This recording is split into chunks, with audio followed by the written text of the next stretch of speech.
o la persona que podés poner la mejor expectativa posible. Bien, vamos a ver si esto funciona. Tuki, tuki. Oh, qué tecnología, ¿eh? Nos vamos para arriba, hermano. Con este es puntero también, así que al que se esté durmiendo, tuki, hacia acá, como francotirador. Bueno, hermanos, nos ponemos ya de lleno en el mensaje, así no tratamos de cumplir, ¿no?, los tiempos que tenemos estipulados. Un poquito para recordar, bueno, estamos en la serie de mensajes Mentalidad de Reino, ¿sí? La idea justamente es transmitir principios espirituales y bueno, con un enfoque práctico, ¿no? Es lo que intentamos y lo que sentimos, ¿no?, de parte del Señor también para poder transmitir. Como usted recuerda, seguramente, si no lo recordamos ahora, el verso central o el versículo clave, digamos, de esta serie es Mateo 6:33, que dice: Reino de Dios y su justicia. Bueno, añadido, exacto. Busquen por encima de todo el reino de Dios, exacto. Para ponernos en dónde estamos situados, la semana pasada vimos la introducción, que es edificar el reino de Dios y recibir sus bendiciones, y comenzamos a ver un poquito la historia del pueblo de Dios. No sé si usted lo recuerda, pero vimos allí cuando el pueblo de Dios estaba esclavo en Egipto y cuando estaba en este proceso, ¿no?, de salir de 400 años de esclavitud. La unidad que vimos allí, el módulo, fue Egipto como forjador del carácter y mentalidad. Ahora, avanzando un poquito en la historia, vamos a ver de mi parte tiempo de tierra prometida, y después Mauro ya empieza con una parte bien práctica, súper buena, que a mí me gustó mucho. 10 principios del reino para prosperar, parte 1. Esto se da en 2 partes, ¿sí? Entonces, comenzamos con tiempo de tierra prometida. ¿Qué será esto? Un nuevo tiempo. Lo primero que tenemos que aprender, viendo la historia del pueblo de Dios, el tiempo de la tierra prometida fue para ellos un nuevo tiempo. Entonces, acompáñame por favor, hermano, hermana, allí en Números 13, versos 19 al 27. Vamos a leer en Nueva Traducción Viviente. Dice así, Números 13, versos 19 al 27. Dice, esto es Josué mandando, ¿no?, a los espías, como habíamos visto la clase pasada, la charla pasada, diciendo esto: observen cómo es la tierra en que habitan, ¿es buena o mala? ¿Viven en ciudades amuralladas o sin protección a campo abierto? ¿El terreno es fértil o estéril? ¿Abundan los árboles? Hagan todo lo posible por traer muestras de las cosechas que encuentren. Era la temporada de la cosecha de las primeras uvas maduras, eso especifica la palabra. Así que subieron y exploraron la tierra desde el desierto de Sin hasta Rehob, cerca de Lebo Hamat. Yendo al norte, atravesaron el Negev y llegaron a Hebrón, donde vivían Aimán, Sesai y Talmai, todos descendientes de Anac. La antigua ciudad de Hebrón fue fundada 7 años antes de la ciudad egipcia de Zoán. Y acá, versículo ahí por si usted quiere marcarlo, dice: cuando llegaron al valle de Escol, cortaron una rama con un solo racimo de uvas, tan grande que tuvieron que transportarlo en un palo entre 2. ¿Sí? Un solo racimo de uvas tenía que ser transportado en un palo entre 2. O sea, imagínense, menudo racimo, ¿no? O sea, uno de esos y tenemos para todo el mes, ¿no? Sí. Mezcla con sandía, ¿no? También llevaron muestras de granadas e higos. A ese lugar se le llamó el Valle de Escol, porque Escol significa racimo, por el racimo de uvas que los israelitas cortaron allí. Después de explorar la tierra durante 40 días, los hombres regresaron a Moisés, a Aarón y a toda la comunidad de Israel en Cades, en el desierto de Parán. Informaron a toda la comunidad lo que vieron y les mostraron los frutos que tomaron de la tierra. Perdón, dije mal al principio, Moisés los envió. Ahí se mezclaron los tiempos. Este fue el informe que dieron a Moisés, ¿sí?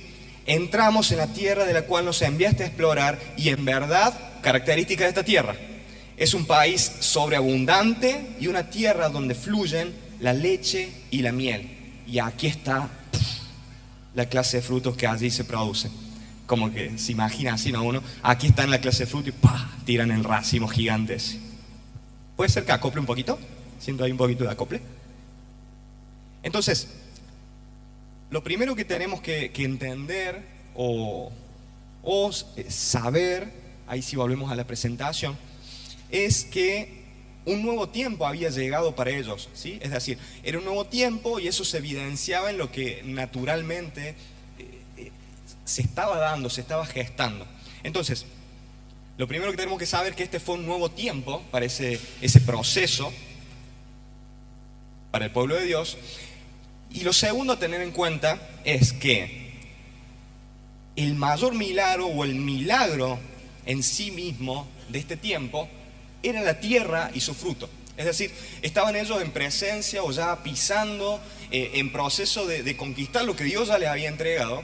Se trataba de una tierra que era muy fértil, un país de sobreabundancia, como dice acá, y una tierra donde fluían la leche y la miel, ¿sí? Y ese fruto que ellos traen de muestra, evidentemente fue una muestra tangible, ahí me está acoplando, bicho, tangible de lo que podía producir o la potencialidad que tenía esa tierra, ¿sí? Entonces, el mayor milagro de la tierra prometida era la tierra en sí misma.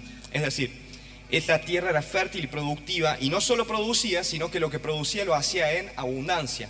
Es como que la tierra en sí misma tenía una capacidad de multiplicación superior a lo que ellos estaban acostumbrados, ¿sí? Lo que generaba era mayor a lo que ellos podían sembrar, ¿sí? Si ellos tal vez estaban acostumbrados a que tirando un par de semillas, un manojo de semillas, les diera un racimo de este tamaño, de repente se encontraban con un racimo que tenía que ser transportado entre dos personas.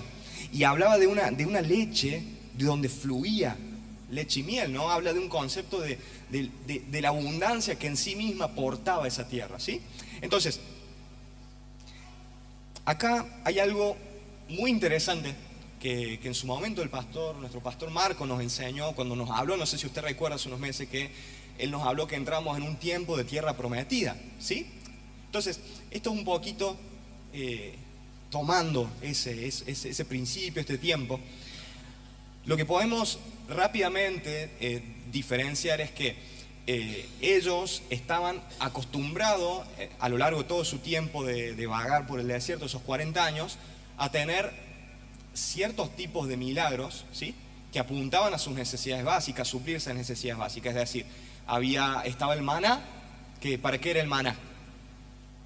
Para la comida, exacto, era su alimento diario. Estaba esta columna de fuego para que no tuvieran frío, la nube para que no tuvieran calor, la ropa que se les iba estirando, no se les gastaba. Es decir, todo enfocado a, como vimos la semana pasada, necesidades básicas: vestimenta, alimento, bebida. ¿Se entiende? Entonces ahí podemos ver una cierta tendencia o una cierta característica de lo que eran los milagros en el tiempo de desierto. Eran milagros que apuntaban a sus necesidades básicas, ¿sí? Pero fíjense qué interesante, cuando ellos ya cruzan para la tierra prometida, todavía no la habían conquistado, pero bueno, ya habían plantado, se habían plantado ahí, ya estaban ahí. Faltaba luchar, ¿no?, por esa promesa que Dios les había dado. Pero ya había evidencias de que era un tiempo distinto, porque evidentemente era una tierra diferente. Ellos salieron de una tierra de esclavitud, que era Egipto, y pasaron por un desierto. Y un desierto, ¿cómo imagina usted que es la tierra? ¿Usted se animaría a sembrar algo en un desierto? ¿Irá a dar algo de fruto eso? Entonces imagínense, pasaron de una tierra de esclavitud, Egipto, a una tierra en esta transición, en este proceso de transición, una tierra estéril, y de repente estaban en una tierra donde fluía leche y miel. Fíjense cómo lo natural evidenciaba ese nuevo tiempo en lo espiritual que ellos estaban atravesando, ¿sí? Entonces, eso es lo que nos tiene que quedar claro. Entonces, acá hay algo súper interesante, y es que en los capítulos 3 y 4 de Josué, ahí podemos ver cómo ellos cruzan el Jordán para ir a la tierra prometida. Pero quería que leyéramos algo muy súper interesante. Ahí está. ¿Qué es esto? En Josué, Este lo leo yo directamente, ¿sí? Josué 5, versos 2 al 9. También voy a leer en Nueva Traducción Viviente, porque acá hay algo que creo que el Señor nos quiere enseñar. Dice así, Josué 5, verso 2. En esos días el Señor le dijo a Josué, es decir, recordemos, los capítulos anteriores, 3 y 4, ellos cruzan el Jordán, o sea que esto es lo primero que ellos están por hacer una vez pisando la tierra prometida, ¿sí? Dice, en esos días el Señor le dijo a Josué, quien ahora estaba en el liderazgo, Moisés ya no estaba, prepara cuchillos de piedra y circuncida a esta segunda generación de israelitas. ¿Por qué segunda? Porque la primera se perdió en el desierto, culpa de la desobediencia. Así que Josué preparó cuchillos de piedra y circuncidó a toda la población masculina de Israel en Gibeá, Aralot. Verso 4, Josué tuvo que circuncidarlos porque todos los hombres que tenían suficiente para ir a la guerra, edad suficiente para ir a la guerra, cuando salieron de Egipto, habían muerto en el desierto, ¿sí? Habla de esa generación que se cortó. Todos los que salieron de Egipto, ¿sí? Los que salieron de Egipto habían sido circuncidados, pero no los que nacieron después del éxodo, ¿sí? Durante los años en el desierto. Los israelitas anduvieron 40 años por el desierto hasta que murieron todos los hombres que salieron de Egipto y que tenían edad para ir a la guerra. Ellos habían desobedecido al Señor, por eso el Señor juró que no los dejaría entrar en la tierra que había prometido darnos, una tierra donde fluye la leche y la miel. Entonces, verso 7, Josué circuncidó a los hijos de esos israelitas, los que habían crecido para tomar el lugar de sus padres. Fíjense, ahí cortó una generación y sus hijos tomaron ese lugar. Porque no habían sido circuncidados, esto es interesante, podemos marcarlo, no habían sido circuncidados en el camino a la tierra prometida. Después de ser circuncidados, todos los varones descansaron en el campamento hasta que sanaron. Verso 9, luego el Señor le dijo a Josué, hoy he hecho que la vergüenza de su esclavitud en Egipto salga rodando como una piedra. Por eso ese lugar se llama Gilgal hasta el día de hoy.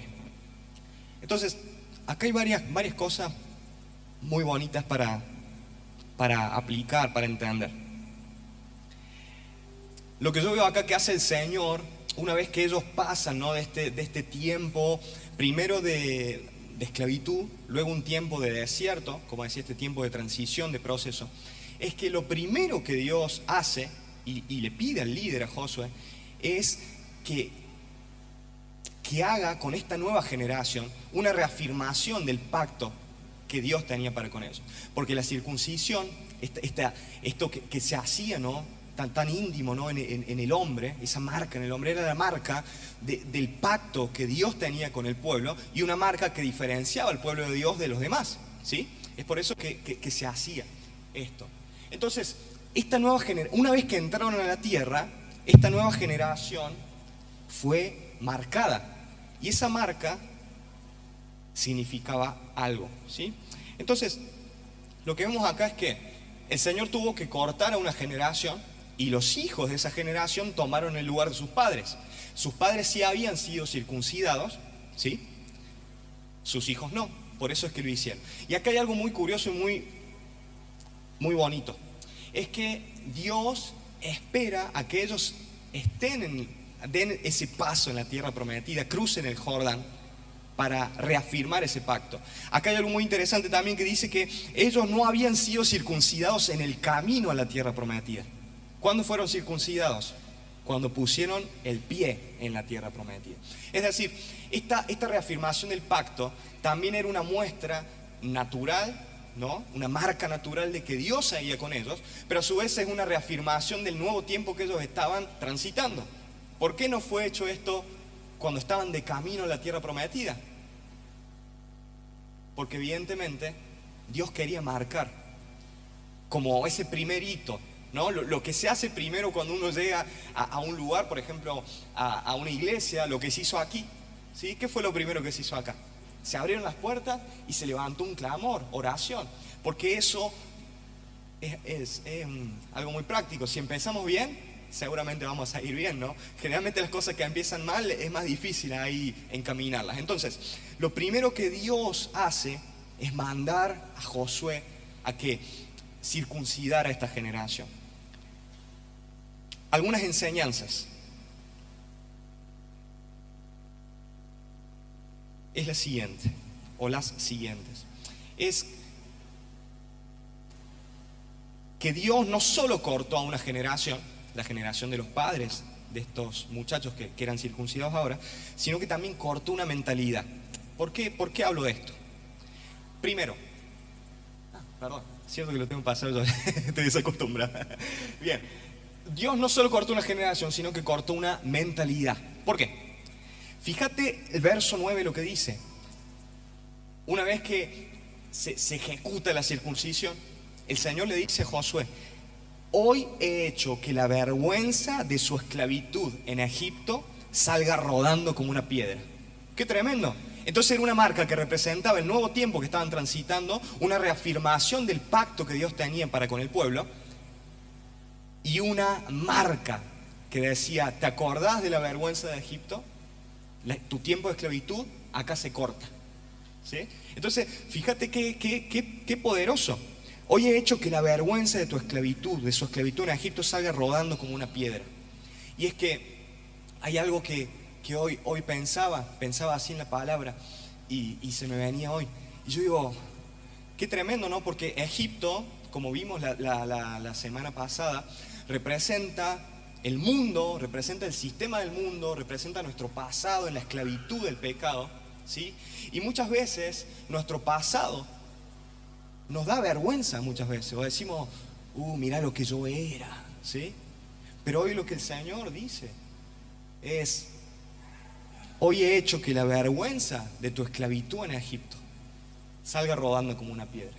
Y si Dios se olvidó de tu pecado y Él lo arrojó, como dice la palabra, al fondo de la mar, ¿no? Como es una piedra ahí que va bien en hondo. Fíjate qué curioso que ahora también la vergüenza de tu pecado, de mi pecado, se va rodando como una piedra, ¿sí? Entonces, eso es lo primero. Él no solo cortó a esta generación desobediente, sino que cortó también con esa mentalidad. Porque es decir, los desobedientes no pudieron entrar, ¿no?, a esta tierra prometida. Dios lo tuvo que hacer con la generación que siguió. Y hay algo también poderoso en esto, que es lo que reflexiona hoy. Fíjense que la marca de la circuncisión era una marca súper íntima, ¿sí? En la vida de un hombre, algo muy, muy íntimo, algo que no era evidente exteriormente, o sea, por fuera, o algo, no es que era una marca que te hacían, no sé, un arito en la oreja, ¿sí? ¿Se entiende? Entonces, algo que veía es que Dios quiere cortar con cualquier rasgo que haya de Egipto en nosotros, hasta en lo más íntimo. ¿Entiendes? Hay cosas que son muy evidentes de Egipto. Bueno, yo insultaba mucho y ahora insulto un poco menos, pero hay todavía algo de Egipto en mí. Pero hay cosas que están muy en el interior, que están muy en lo íntimo, donde nadie ve. Pero Dios también quiere cortar eso. Dios quiere cortar con todo lo que sea de Egipto en nosotros. Entonces, la circuncisión no debía realizarse en el camino a la tierra prometida, sino en la tierra prometida.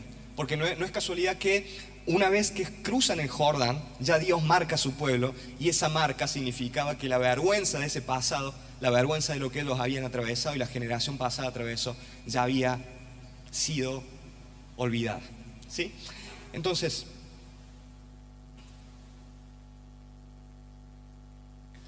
la circuncisión significaba que no solo habían salido de Egipto, que no solo llegaron a la tierra prometida, sino que Egipto ya no estaba en su corazón. Cualquier vestigio de Egipto tuvo que ser eliminado y cortado. ¿Cómo fue esto? Eliminando una generación y también reafirmando este pacto. Entonces, otra enseñanza es que para acceder a los beneficios de la tierra prometida era necesario que la mentalidad de Egipto fuera erradicada. Es decir, insistimos en esto, se cortó una generación, pero esta generación es como, yo lo veo a Dios diciendo, está bien, seguramente ustedes conocían, que sus padres fueron circuncidados, que sus padres llevaban esta marca que los diferenciaba y que decían que era mi pueblo. Pero ¿saben qué? Sus padres, yo tuve que cortar esa generación de sus padres, porque fueron una generación dura de servicio, porque fueron una generación que me desobedeció. Entonces, yo con ustedes, que son la generación a quien realmente les voy a dar la tierra prometida, tengo que evidentemente reafirmar mi pacto, tengo que recordarles que Egipto ya no está en ustedes y tengo que reafirmar que ustedes necesitan una mente nueva, así como lo tuvieron Josué y su compañero ahí, su dupla de avistaje, espionaje, porque ellos son los únicos que pudieron, Josué, Caleb y esta generación, ¿sí? Entonces, Dios tuvo que cortar con todo esto.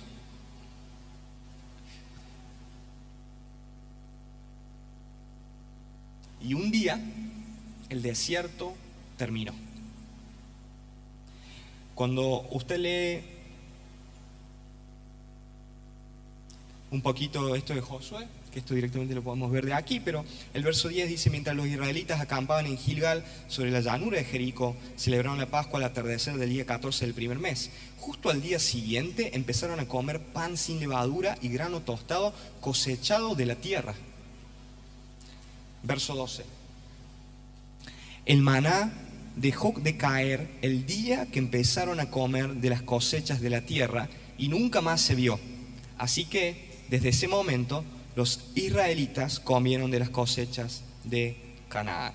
Entonces, volviendo ahí a la presentación, hay algo muy interesante, y es lo siguiente. Dice la palabra en el verso 12 que el maná dejó de caer el día que empezaron a comer de las cosechas de la tierra y nunca más se vio.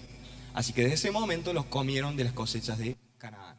Entonces, el maná cesó cuando el desierto terminó, ¿sí?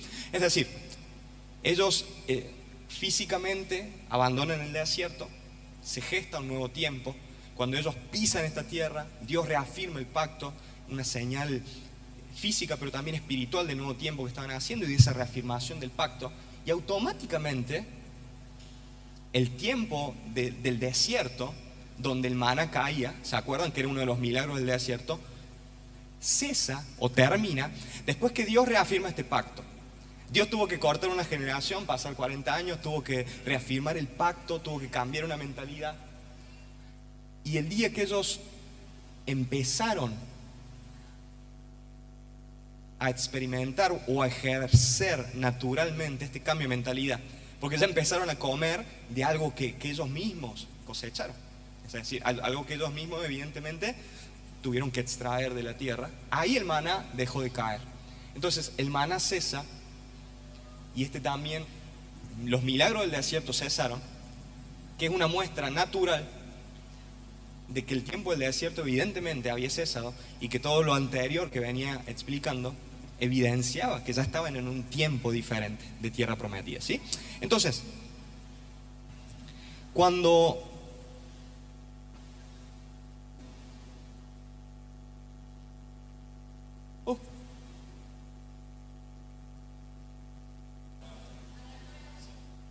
¿al revés? Sí, estoy apuntando, pero no. ¿Lo puedes pasar vos, de última o no? No se me hace lucecita y todo, pero es mucha tecnología, hermano. Bueno, es esa, de hecho. Perfecto. ¿Ahí volvió? Eso. Se ve que perdió señal. Hay una enseñanza, hermano. Si perdemos la señal o la conexión con Dios, no podemos cumplir el propósito. Saca una enseñanza para todos. Bueno, está bueno esto. Algunas enseñanzas. Cuando pisaron la tierra prometida y Egipto se fue de ellos, empezaron a ver los milagros de la tierra prometida. Y al vivir estos milagros, porque ¿qué dijimos? Que la tierra era el milagro en sí misma. Entonces, el haber ya comido de lo que esa tierra daba ya era un milagro en sí mismo. Entonces, al vivir estos milagros, el milagro del desierto automáticamente cesó. El maná dejó de caer. Entonces, también algo para que podamos aprender es que Dios hace milagros en el desierto y también en la tierra prometida, pero su voluntad es que el desierto sea temporal y la tierra prometida nuestro destino. ¿Sí? Entonces, Dios tiene para cada uno de nosotros una tierra prometida, un tiempo de tierra prometida. Hay veces que nos pasamos años y años y años en un desierto. Ese desierto lo iban a atravesar en días, pero su propia dureza de corazón y por no ponerse las pilas ahí con Dios, lo transitaron durante 40 años. Y muchas veces a nosotros nos pasa eso. Dios tiene un proceso, un desierto para que atravesemos, que es de unos pocos días, pero por perder la conexión con Dios pasamos años, y Dios no quería eso. Yo estoy seguro que Dios no quería ni siquiera que ellos pasaran 40 años. Dios no quería cortar esa generación que no pudo verlo, pero Dios no tuvo opción, tuvo que hacerlo, debido a que para el cumplimiento de los tiempos, del propósito de Dios, evidentemente hay una parte que nos toca a nosotros, ¿sí? Nosotros somos llamados, hay promesas de Dios, pero hay una parte nuestra que requiere la voluntad de querer caminar ese camino, atravesar ese proceso, pero los tiempos que Dios tenga, ¿sí? Entonces, en el desierto,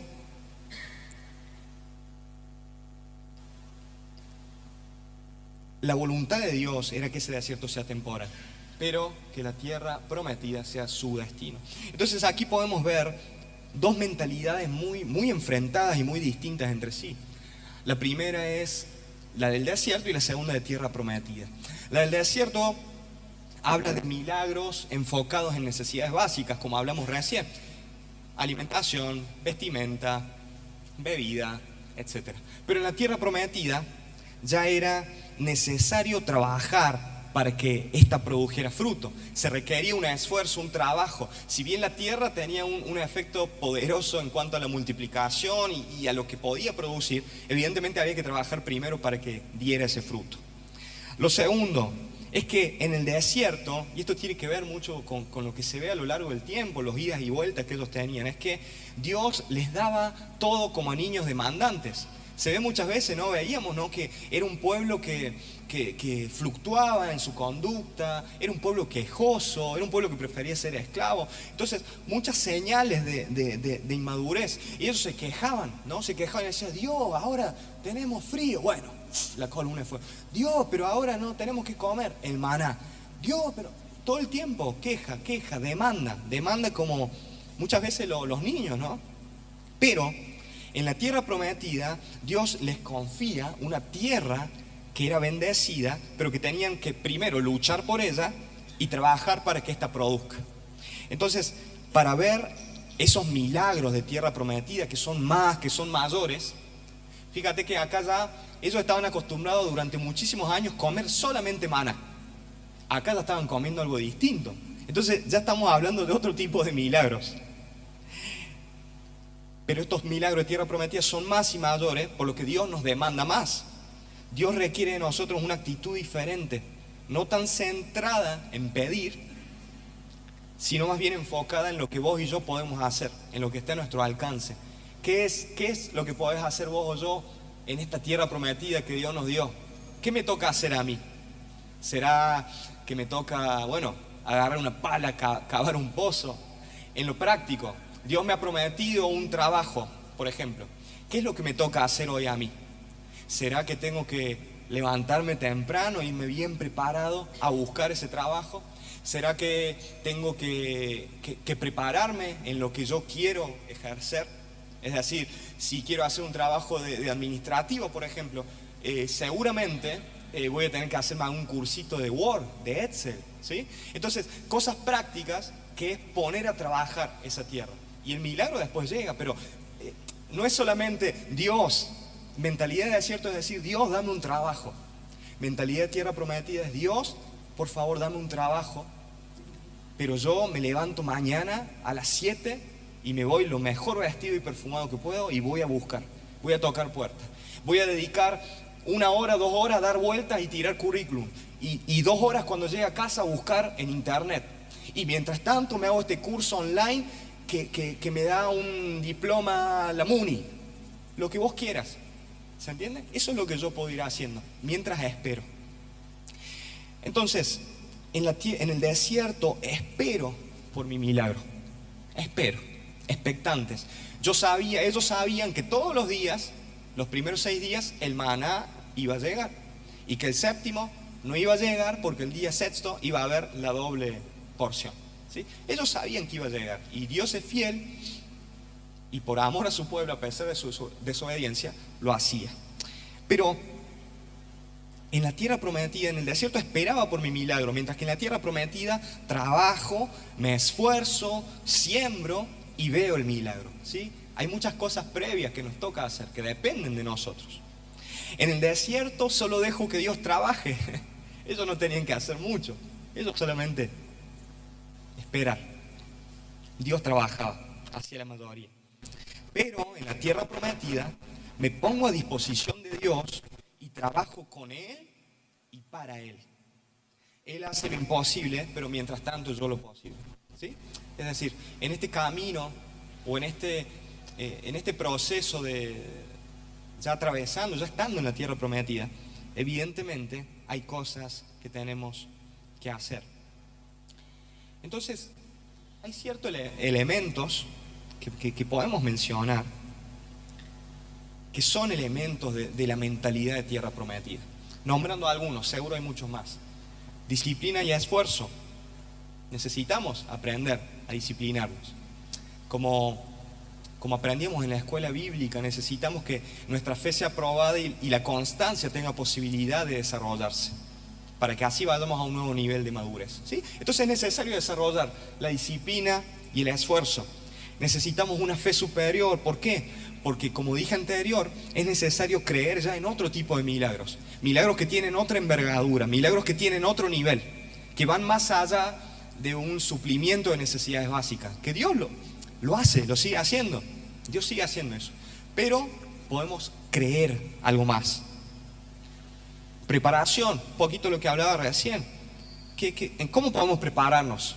Tal vez podemos terminar el primario, el secundario, podemos hacer cursos.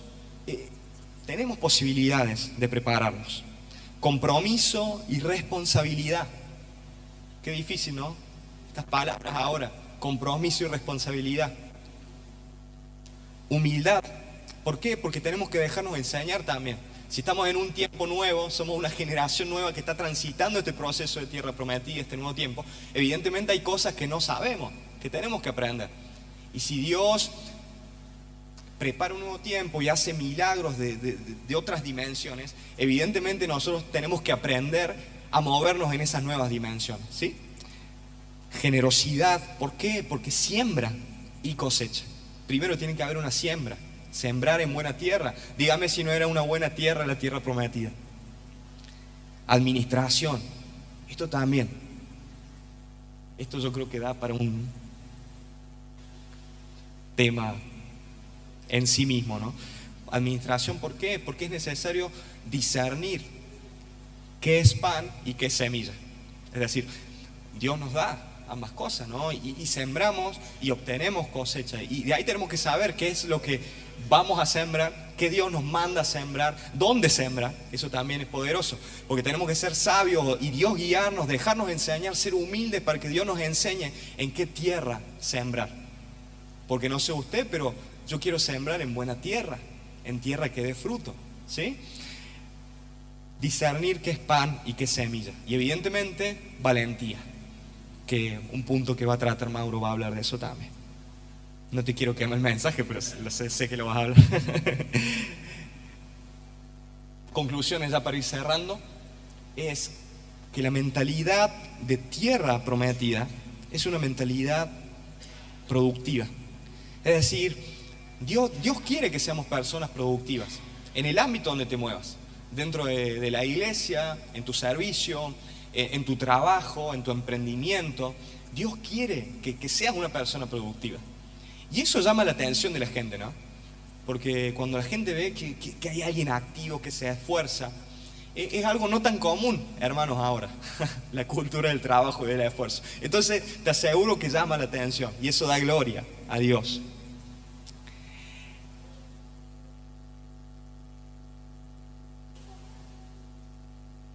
La mentalidad de tierra prometida es bendición para Dios, su reino y las personas, ¿sí? Porque como decíamos, ya dejamos de ser niños demandantes que queremos todo para nosotros, sino que ya hasta ahora nos animamos a pedir por otros, o nos animamos a pedir para dar de lo recibido de la mano de Dios, damos. Así es el ciclo, recibimos, damos, sembramos, recibimos, un círculo virtuoso. Y la siembra y la cosecha son parte de su diario vivir, ¿sí? Entonces, yo creo que para que podamos meternos, ¿no?, del todo y transitar cada uno en lo individual ese tiempo de tierra prometida, evidentemente Dios tiene que erradicar por completo todo lo que Egipto tenga de nosotros, ¿no? Y que podamos decir, no, Egipto no tiene parte en mí, no tiene nada de mí, ni siquiera en lo más íntimo, ni siquiera en lo que nadie conoce, ¿sí? Y Dios quiere hacerlo para bendecirte, para bendecirme y para que seas de bendición. Amén. Entonces, el Señor quiere hacerlo con nosotros. Quiere que seamos cristianos con mentalidad de tierra prometida, ¿sí? Que dejemos un poquito la queja de lado y si hay algo que por ahí nos disgusta, que trabajemos para que eso que nos disgusta cambie, ¿sí? Muchas veces somos buenos quejándonos y tiene sentido porque las palabras, ¿no?, tienen más velocidad que nuestras acciones. La crítica llega primero que la acción para cambiar eso. Pero Dios quiere que nos esforcemos, que seamos valientes y que podamos ver ese fruto para bendecir al reino, bendecir a la gente y para nosotros también andar en bendición, ¿sí? Así que ahora doy lugar a Mauro, a la primera parte de Algo Más que Emprender. 10 principios del reino para prosperar. Así suena como una buena presentación.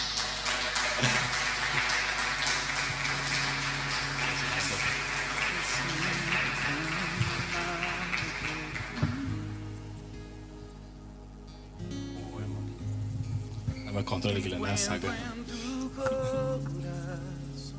Buenas noches. Bien. Ahí, como decía Sergio, repito lo que dije la vez pasada cuando empecé.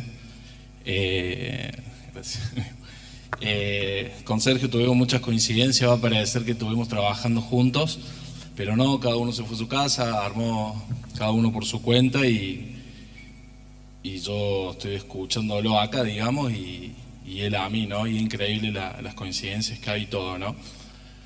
Particularmente lo que decía Sergio de la mentalidad, de las dos mentalidades que tenemos, obviamente primero llegó a una conclusión con Sergio de que la tierra prometida, si bien en la Biblia es un lugar, nosotros decíamos que la tierra prometida es una mentalidad, ¿no? O sea, primeramente para entrar a la mentalidad de la tierra prometida tenemos que dejar la vieja mentalidad, la mentalidad del desierto.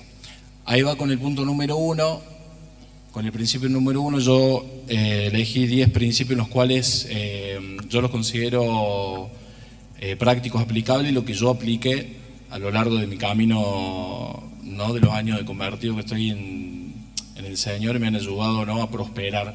Por eso el título le puse 10 principios para prosperar. Prosperar en todo, ¿no? Lo que es en la salud, en lo económico, en lo familiar. Y ahí el primer principio justamente se llama desecha lo viejo y acepta lo nuevo. Esta es una de las cosas que uno tiene que aceptar. Yo elegí un versículo base para este principio que es Romanos 12:2 y que dice así: no imiten las conductas ni las costumbres de este mundo. Más bien, dejen que Dios los transforme en personas nuevas al cambiarles la manera de pensar. Entonces aprenderán a conocer la voluntad de Dios para ustedes, la cual es buena, agradable y perfecta. Nosotros esto me trae el principio, cuando nosotros empezamos a dar esta charla, dijimos que la base de esta charla era cómo edificar el reino de Dios en nuestra vida y ser bendecidos como consecuencia. Al construir esta mentalidad en nosotros, esta nueva mentalidad, nosotros seremos bendecidos, ¿no? A mí me trajo el otro día un recuerdo, y hace poco el pastor Marco predicó. Él habló de la neurociencia, cómo ve el cerebro, la neurociencia, si se acuerdan, si le vieron en la prédica.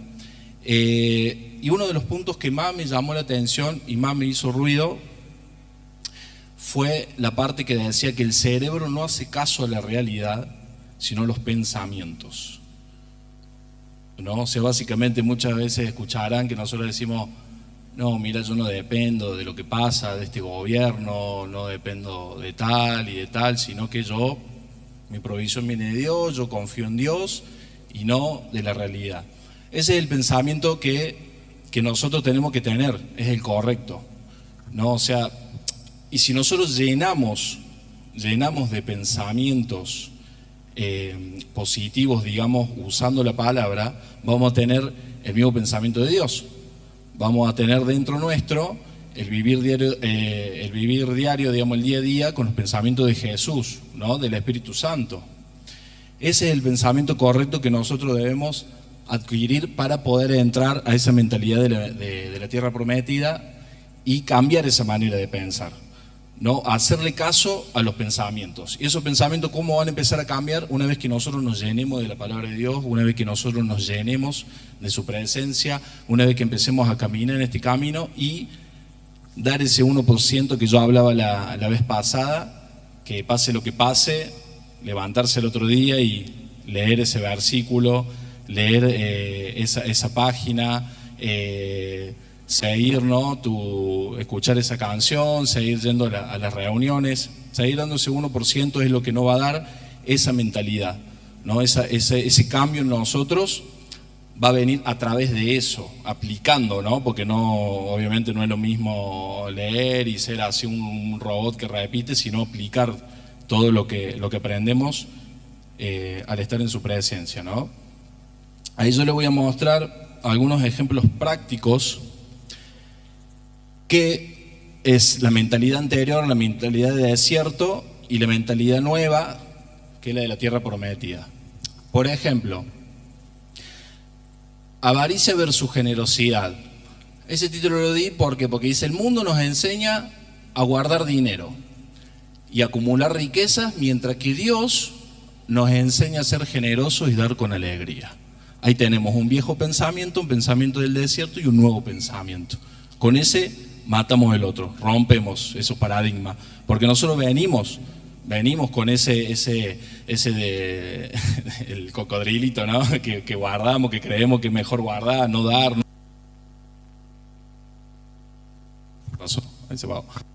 Ahí tenemos otro ejemplo. Venimos con una mentalidad vieja de venganza versus perdón. Como sería, el mundo busca venganza cuando somos lastimados, pero Dios nos enseña a perdonar y dejar que sea Él quien juzgue. Ahí tenemos un cambio totalmente diferente.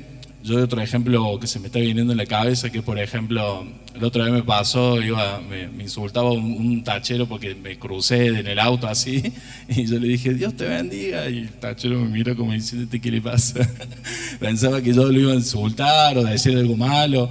Y la verdad no, o sea, la gente se sorprende. En el trabajo he hecho cosas también así, gente que en el trabajo no me soportaba mucho por mi manera de pensar o por cómo era, o porque no me unía a su pensamiento y a su forma de trabajo, y yo muchas veces iba y le regalaba una docena de facturas y quedaban. Una vez vino un compañero y me dice: vos haces daño psicológico, dice, o esas cosas, yo te estoy observando lo que hace vos. Me dice: vos tacas profundo. Y dice: ¿cómo haces eso? Aplico la palabra. Después otro ejemplo es miedo versus fe. El miedo es muy común en el mundo, pero Dios nos enseña a confiar en Él y en su providencia. Es común por ahí, hay una frase que me gusta mucho que dice, mucho análisis causa parálisis. Muchas veces tenemos miedo de avanzar, de tomar esa decisión y no sabemos que está Dios ahí para que en Él confiemos, ¿no? Que Él está ahí apoyándonos y soportándonos. Bien. Esto, la verdad, no va a ser fácil. Antes de pasar ahí, lo quiero dar un punto de vista mío que a mí me pasó, porque esta mentalidad es como que tenemos esta mentalidad del desierto, ¿no? Vieja como un inquilino que está en nosotros. Y viene el inquilino nuevo con su maleta, su mochila, toca la puerta y dice: hola, vengo a vivir acá. Y el inquilino viejo, a ver, no va a decir: bueno, sí, pase, señor, chao, nos vemos. No, el inquilino viejo se queda para luchar. Se queda para luchar. O sea, nosotros tenemos esa lucha diaria, ese famoso como diablito y angelito de los dibujitos, pero literalmente es eso. Básicamente los pensamientos se enfrentan y hay mucha lucha. Y obviamente siempre la que va a vencer es la de Cristo, pero siempre y cuando sigamos dando el 1% diario, siempre y cuando nos sigamos alimentando de la palabra de Dios, viniendo, congregándonos y haciendo todo lo que ya sabemos que tenemos que hacer, porque si no, no va a ganar. Es difícil, va a dar lucha para que se quede y es realmente luchador el viejo pensamiento, ¿no? Que el enemigo obviamente no quiere que prosperemos, no quiere que progresemos, no quiere que crezcamos en lo familiar, no quiere que nos pase nada bueno, nada bueno. Y si muchas veces algo nos da, también ahí nomás nos quita.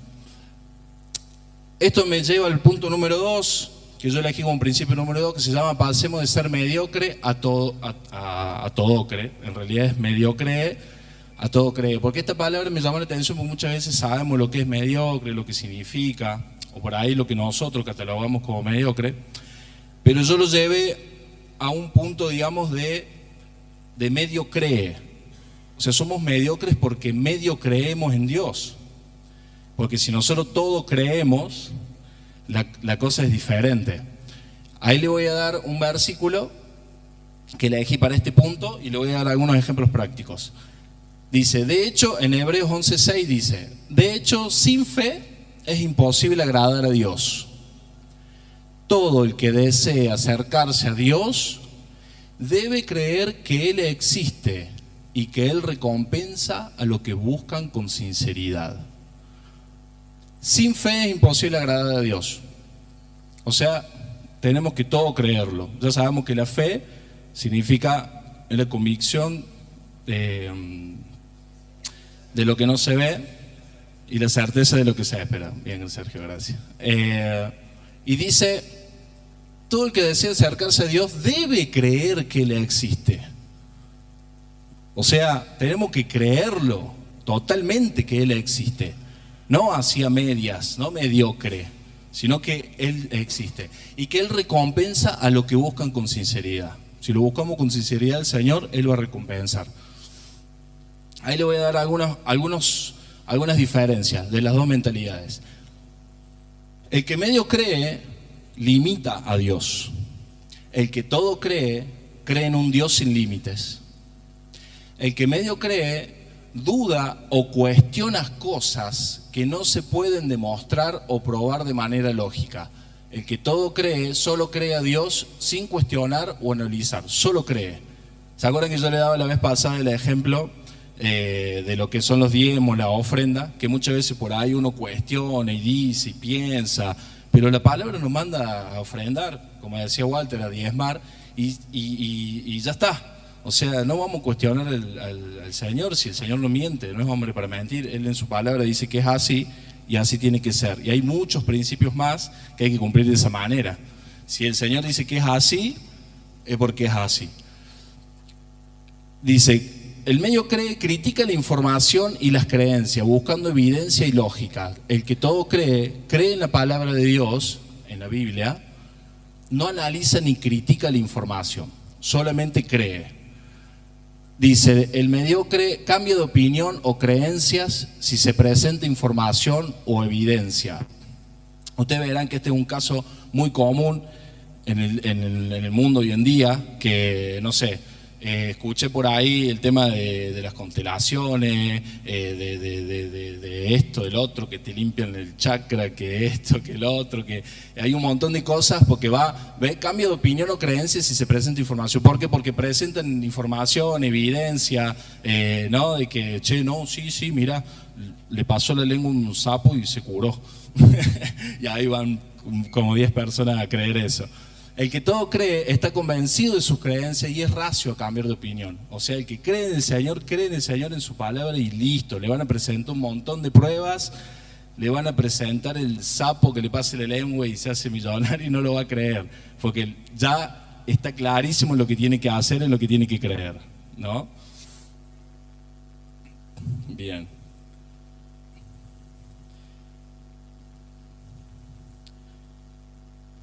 Ahí el principio número 3, uno de los puntos también que para mí me pareció, esta reflexión se las dejo, muy buena frase, que es: si lo crees, lo creas.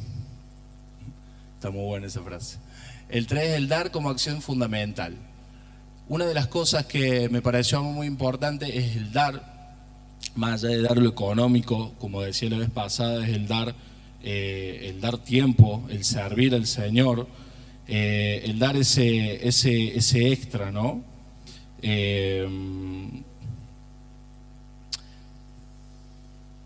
Pero bueno, puntualmente lo voy a dar por una parte económica, dando un ejemplo. Una vez escuché de un pastor que lo había encontrado un amigo en el shopping. Dice: ¿qué haces acá? Dice: dice, el Señor me mandó a gastar plata. ¿Cómo es eso? Dice que el Señor te manda a gastar plata. Sí, dice, me pasó tal cosa. Dice, estaba un día en la parada del colectivo y era tarde, tenía hambre y yo tenía dinero y tengo dinero ahorrado. Y dije, ¿qué hago? Me compro, y había una hamburguesería al frente y la verdad no lo quise comprar, y digo, si en casa tengo unas galletitas de agua y un té y como y listo. Pero él tenía dinero, en este caso es diferente, ¿no? Él tenía dinero. Y dice que el Señor le dijo: hermano, dice, eso es pecado, dice. Eso es ser tacaño. Porque si vos tenés y estás guardando, eso no se hace. Y ahí dice que el Señor lo mandó a gastar, ¿no? Y en este dar, lo veo el pastor Nereo, siempre me acuerdo de la parábola de pastor Nereo, del tanque. Siempre se le digo a todo el mundo y me encanta y lo aplico, que es que el dar se refleja con un tanque de agua, porque básicamente para que el agua siga entrando al tanque hay que abrir la canilla. Entonces, de esa manera, ¿no? Lo que es el flotante traba cuando se llena, pero tenés que abrir la canilla para que se vuelva a vaciar y se vuelva a llenar, y así sigue el circuito, ¿no? Entonces, ese es el circuito del dar. La generosidad abre esas puertas, porque yo lo llevo a otra reflexión. Si vos dejas el agua ahí, ¿qué pasa? Se estanca, se pudre. Entonces, muchas veces, si estás estancado, fíjate si estás dando. Porque es un principio que realmente es tal cual. Bien, hay un versículo ahí que dice, ahí lo vemos, dice en Proverbios 21:26, hay quienes se la pasan codiciando todo el tiempo, pero lo justo les encanta dar. Yo lo leo así: lo justo le encanta dar, o sea, como onda, nos encanta dar. Y es verdad, uno después ve la mano del Señor, aunque uno no lo hace con esa intención, pero sabe que es un principio que funciona, porque va más allá, o sea, es un principio ya natural, va más allá, funciona en las personas que eso ya si cree, si no cree, si es ateo, si es budista, es un principio natural. El tema del dar, del ser generoso, siempre va a tener una vuelta. Ahí le voy a dar unos ejemplos, pero con la palabra de Dios, que es el dador generoso versus el no dador, comprobando en la palabra lo que digo, ¿no? Bendición, los dadores generosos son bendecidos por Dios. Proverbios 22:9 y en Lucas 6:38. Recompensa, Dios recompensa a los dadores generosos. Favor de Dios, los dadores generosos ganan el favor de Dios. Bendición para otros, los dadores generosos son una bendición para otros. Ahí están todos los versículos que comprueban que lo que yo estoy diciendo es real y no inventado, ¿no? Sino que está en la palabra de Dios. Ahí están todos los versículos. Después, el no dador viene a su vida la maldición. Dice, la falta de generosidad puede llevar a la maldición. La pobreza espiritual, la falta de generosidad puede llevar a la pobreza espiritual. La falta de favor de Dios, la falta de generosidad puede llevar a la falta de favor de Dios y condenación. La falta de generosidad puede llevar a la condenación. Ahí está claro, ¿no?, lo que es la diferencia entre ser generoso y no. Y el principio número 4, que tiene que ver mucho con este principio del dar, porque el principio número 4 habla de lo que es invertir, ¿no?, que es un punto para mí muy importante. ¿Por qué tiene que ver con este? Porque hay que ser suelto para invertir, porque muchas veces no invertimos porque nos parece, no, una zona de confort, nos parece más cómodo, más seguro retener X dinero que invertirlo, ¿no? Y ahí le voy a leer el versículo de los 3 siervos en Mateo 25 del 14 al 30. Dice, también el reino del cielo puede ilustrarse mediante la historia de un hombre que tenía que emprender un largo viaje. Reunió sus siervos y le confió su dinero mientras estuviera ausente. Lo dividió en proporción a las capacidades de cada uno. Al primero le dio 5 bolsas de plata, al segundo 2 bolsas de plata y al último 1 bolsa de plata. Luego se fue de viaje. El siervo que recibió las 5 bolsas de plata comenzó a invertir el dinero y ganó 5 más. El que tenía las 2 bolsas de plata también salió a trabajar y ganó 2 más. Pero el siervo que recibió una sola bolsa de plata cavó un hoyo en la tierra y allí escondió el dinero de su amo. Después de mucho tiempo, el amo regresó de su viaje y los llamó para que cada uno rindiera cuentas de cómo habían usado su dinero. El siervo al cual le había confiado las 5 bolsas de plata se presentó con 5 más y dijo, amo, usted me dio 5 bolsas de plata para invertir y he ganado 5 más. El amo lo llenó de elogios. Bien hecho, mi buen siervo fiel, has sido fiel en administrar esta pequeña cantidad, así que ahora te daré muchas más responsabilidades. Ven a celebrar conmigo. Se presentó el siervo que había recibido las 2 bolsas de plata y dijo, amo, usted me dio 2 bolsas de plata para invertir y he ganado 2 más. El amo dijo, bien hecho, mi buen siervo fiel, has sido fiel en administrar esta pequeña cantidad, así que ahora te daré muchas más responsabilidades. Ven a celebrar conmigo. Por último se presentó el siervo que tenía una sola bolsa de plata y dijo, amo, yo sabía que usted era un hombre severo que cosecha lo que no sembró y recoge la cosecha que no cultivó. Tenía miedo de perder su dinero, así que lo escondí en la tierra, mira, aquí está su dinero de vuelta. Pero el amo le respondió, siervo perverso y perezoso, si sabías que cosechaba lo que no sembré y recogía lo que no cultivé, ¿por qué no depositaste mi dinero en el banco? Al menos hubiera podido obtener algún interés de él. Ahí me voy a detener para dar un ejemplo práctico y si quieren le doy un tips. Un tip. Porque ahí dice, por lo menos ¿por qué no depositaste mi dinero en el banco? Al menos hubiera podido obtener algún interés de él. O sea, ya vemos que hace 2000 años atrás el plazo fijo ya existía, ¿no? Porque le dice, por lo menos lo hubiera puesto en el banco. Pero también se sabía que era una mala opción, porque le dijo por lo menos. O sea, como diciendo, lo último que tendrías que haber hecho es eso, ¿no? Entonces, el tip es el siguiente: cuidado con el plazo fijo, porque ahora tenemos todo en la mano, podemos invertir en Wallah, en Mercado Libre, en Naranja X, todo nos da ahí, ¿no? Ponemos plata y todos los días entra y tic, tic, tic, te da. Cuidado con eso de gastarse la ganancia, ¿no? Porque he escuchado gente por ahí que pone 1.000.000 de pesos, no, si a mí al mes me da 100.000 pesos y eso lo gasto, no lo gastes, porque eso es para cuidar solamente el dinero, para que no se devalúe con la devaluación que tenemos. Entonces no hay que gastarlo. O sea, es mala opción, como dice acá, es mala opción hacer el plazo fijo.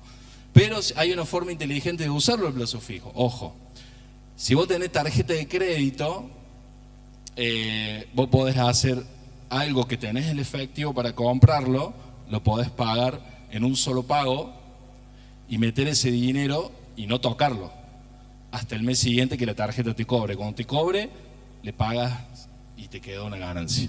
Eso sí podés gastarla, por ejemplo. O sea, hay muchas cosas así escondidas. Diría Dante Gebel, eso va por la misma ofrenda, hermano. Bueno, dice: entonces ordenó, quiten el dinero a este siervo y dénselo al que tiene las 10 bolsas de plata. Los que usan bien lo que se le da, se le dará aún más y tendrán en abundancia. Pero lo que no hacen nada, se le quitará aún lo poco que tienen. Ahora bien, arrojen este siervo inútil en la oscuridad de afuera, donde habrá llanto y rechinar de dientes. Pobre, por invertir un plazo fijo, lo mataron. Dice, bueno, ahí yo me anotaba una de las enseñanzas que tú lo hemos hablado con Sergio, que el dueño, ¿viste? Le dice, no le dice, toma, invertilo, ¿no? Él le dice, toma, te doy y toma, te doy. Y cuando vino, le llamó a cada uno para ver cómo habían trabajado su dinero. Pero él en ningún momento dijo la palabra, tomen, inviértanlo, denme más, se los dejo para que hagan esto, no se lo dijo. No, hay algunas enseñanzas que me trae eso, que hay gente por ahí que ha pasado, ¿no? Que por ejemplo le pide al Señor para invertir en un terreno y cuando lo recibe va y se compra un auto, ¿no? O sea, o ora por dicha bendición, o al revés, ora por un auto y no, pero mira, vi un terrenito y va. Por lo que oró, hay que usar el dinero, porque si no, no va a tener esa misma validez. Y lo que pasa muchas veces también, que nos enseñaron a ser esforzados, pero no valientes. ¿Por qué uso esta reflexión? Recién lo dijo Sergio, nosotros nos enseñaron a trabajar X horas o esforzarnos, y está bien porque hay que hacerlo, pero a la par también hay que ser valientes y dar ese paso de fe e invertir, porque es confiar en el Señor también. Por eso hablaba de que es una parte del dar, es una parte de ser suelto, y por eso hablaba de este ejemplo también, ¿no? Porque muchas veces hay gente por ahí, yo he escuchado, me van a decir, mira, y yo creo que comprando esta máquina ya mi negocio se va para arriba, o comprando dicha mercadería mi negocio se va para arriba. Bueno, a ver, ¿y no tenés algo para vender? ¿No tenés una moto? ¿Tenés el auto lo usás? No, el auto nomás lo uso para pasear. Y bueno, véndelo, comprá la máquina, comprá la mercadería. ¿Y qué pasa? Se estancan. ¿Por qué? Porque no toman esa decisión y no lo ponen en la mano del Señor, porque la verdad es ser valiente y tomar esa decisión y confiar que el Señor después va a respaldar. Pero muchas veces pasa eso, tienen ahí algo para hacer, ¿no? Sin ir más lejos, por ahí hay gente que tiene libertad financiera y no lo sabe.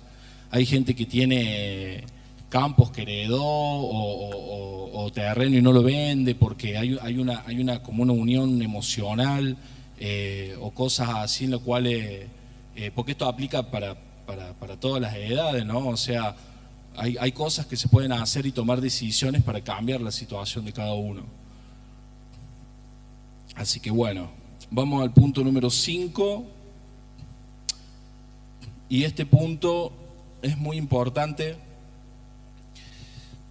Se llama ¿ve un problema o una oportunidad?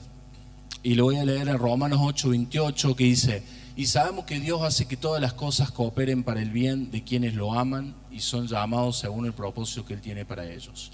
Sabemos que Dios hace que todas las cosas cooperen para el bien. Todas, absolutamente todas. ¿Y por qué le di ese título, no? Porque muchas veces pasamos por adversidades o por problemas en nuestras vidas y no nos damos cuenta que atrás de eso hay una oportunidad, ¿no?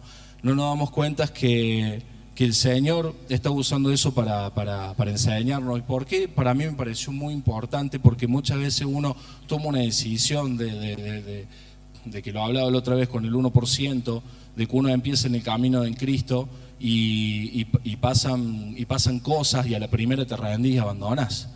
Entonces es muy importante detectar eso, que todas las cosas ayudan para bien, que el Señor está haciendo algo, que el Señor hay detrás algo, hay una oportunidad, y es cambiar ese pensamiento, ¿no? En el cerebro, como hablamos recién, es dar ese cambio al cerebro y decir: me está pasando esto, pero ¿qué hay de verdad detrás de esto? ¿Por qué me pasa esto? ¿Por qué el Señor no me abre esa puerta o me cerró esta puerta? Hay una oportunidad. Entonces automáticamente le estás dando una perspectiva positiva al pensamiento y dejando que Dios actúe y sin cuestionar. Entonces eso te permite estar bien consciente, bien libre de la situación y decir: listo, sigo, procedo. ¿A dónde? Al 1%. Che, está pasando esto, al 1%. Sigo dando el 1% cada día, pase lo que pase. ¿Por qué? Porque seguramente el Señor está usando eso para mi beneficio futuro. No lo entiendo, pero hoy no lo entiendo. Mañana lo voy a entender. Hay una frase que me gusta que dice: 10% es lo que nos pasa y 90% es cómo reaccionamos a lo que nos pasa. Esa queja hoy es un día muy común, como decía Sergio, es muy común el tema de la queja, el que está pasando esto, el que está pasando aquello, el que me pasa, el que no me pasa, que me dijo esto, que me hizo aquello. Eso es muy común. Entonces nosotros tenemos que ser inteligentes y ante esa situación reaccionar totalmente de otra manera y no hacernos víctimas y no tirarnos al piso por esa situación, sino de decir: el Señor algo está haciendo, ¿no? Y la Biblia, acá le voy a dar, nos da muchos versículos en los cuales nos dice que mantengamos una actitud positiva frente a los problemas, ¿no? En Corintios dice: por tanto no nos desanimemos, al contrario, aunque por fuera nos vamos desgastando, por dentro nos vamos renovando, día tras día, pues los sufrimientos ligeros y efímeros que ahora padecemos producen una gloria eterna que vale muchísimo más que todo sufrimiento. Así que no nos fijamos en lo visible, el cerebro no hace caso a la realidad, sino a los pensamientos, sino en lo invisible, ya que lo que se ve es pasajero, mientras lo que no se ve es eterno. En 1 de Pedro 5:7 dice: depositen en Él toda ansiedad porque Él cuida de ustedes. En Mateo dice: así que no se preocupen por el mañana, porque el día de mañana traerá sus propias preocupaciones. Los problemas del día de hoy son suficientes por hoy. En Proverbios dice: si en el día de la aflicción te desanimas, muy limitada es tu fortaleza. En Salmos dice: ¿por qué estoy desanimado? ¿Por qué está tan triste mi corazón? Pondré mi esperanza en Dios, nuevamente lo alabaré.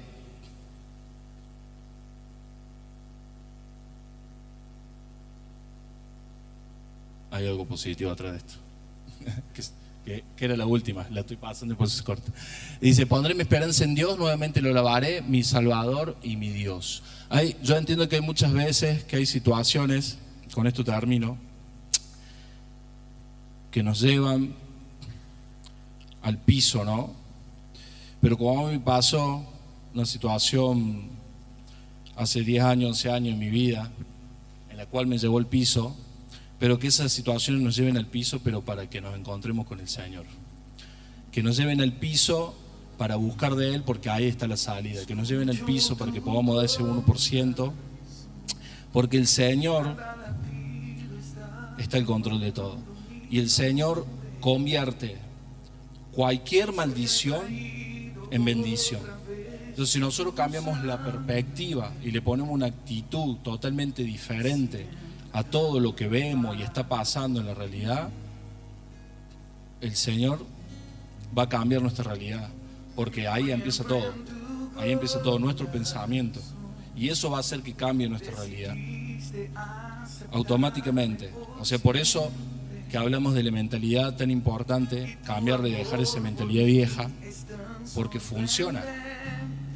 Para los que me conocen, mi familia ahí sabe, funciona y sabe. Estoy acá y me conoce hace 10 años, 11 años atrás que estaba, en qué situación estaba, mi mamá más que todo. Yo le decía a mi mamá el otro día, estábamos hablando un poco así, digo, mira, la mejor herencia, vos no te preocupes si me dejás o no me dejás, porque a mí la mejor herencia que me pudiste dejar es Cristo. La mejor herencia que me pudiste dejar es esta mentalidad, es haberme acercado a esa Biblia, es haber orado por mí cuando estaba en el piso. ¿Por qué? Porque de mi generación, mi apellido Vargas, va a empezar otra generación, mis hijos, y seguramente va a continuar. Entonces, lo que vos hiciste es enorme, es gigante. O sea, no se compara ni con millones y millones de dólares, ni oro que me hayas entregado cuando te vayas allá arriba. La herencia que vos me dejaste es la mejor de todas. Yo nací para adorar.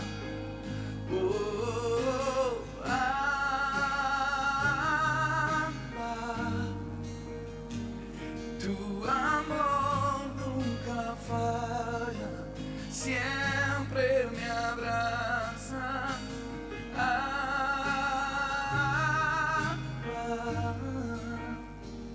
Tu amor nunca falla, siempre me abraza.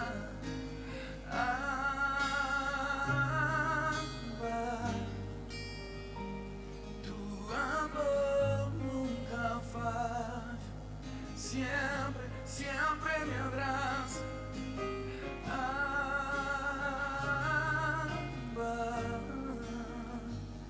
Tu amor nunca falla, siempre me abraza.